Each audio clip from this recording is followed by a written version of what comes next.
फटी चादर और बूढ़ी माँ की कहानी। हम सब लोग जानते हैं कि ठंड के मौसम में अकेले रहना बहुत ही मुश्किल काम होता है। आज की कहानी आप लोगों को बहुत ही अच्छी लगेगी। बात उन दिनों की है जब ठंड बहुत ज्यादा पड़ रही था। सब लोग अपने बंद कमरों में आराम से सो रहे थे, लेकिन उसी ठंड में एक बूढ़ी माँ अपने बेटे के साथ एक फटी चादर में कांप रही थी। उसके पास एक ही चादर थी और वो उसका बेटा ही उसे यूज करता था। एक दिन की बात है, उसका बेटा पूछा, माँ, कब हम लोग की गरीबी दूर होगी? क्या हम लोग ऐसी ही रहेंगे?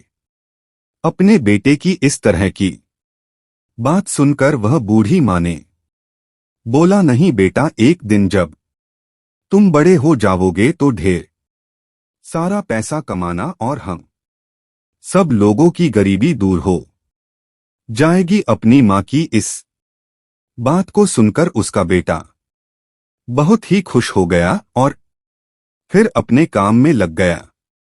बूढ़ी माँ अपने बेटे को पालने के लिए एक सेठ के यहाँ नौकरी करती थी। समय बीतता गया और एक दिन उस बूढ़ी माँ ने अपने सेठ से एक चादर मांगा। सेठ बहुत ही अच्छा था, उसने तुरंत एक चादर मंगा कर दे दिया। चादर पाकर बूढ़ी माँ बहुत ही खुश थी और बोली, एक दिन मैं जरूर इस चादर की कीमत चुकाऊंगी।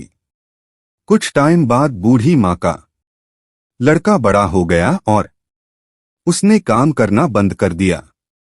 कुछ समय बाद उसी सेठ के यहाँ इसके बेटे की नौकरी लग गई, लेकिन बूढ़ी माँ को पता नहीं था। लड़का बहुत अच्छा काम करता था।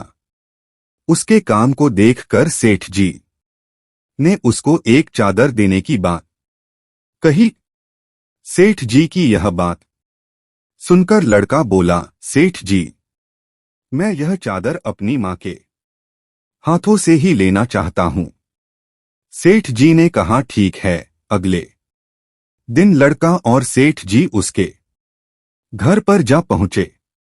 सेठ को देखते ही उसकी मां पहचान गई और जब सेठ ने बूढ़ी मां को चादर दिया तो बूढ़ी मां ने कहा, सेठ जी, मैं यह चादर नहीं लूंगी।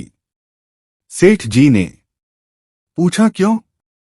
बूढ़ी मां ने बोला, अभी तो एक चादर उधार हूं मैं आपका। बूढ़ी मां की यह बात सुनकर सेठ जी को याद आ गया सब कुछ और उन्होंने बोला, वह कर्ज तो आपने बहुत पहले ही उतार दिया था। अपने इस होनहार बेटे को मेरे पास रखकर।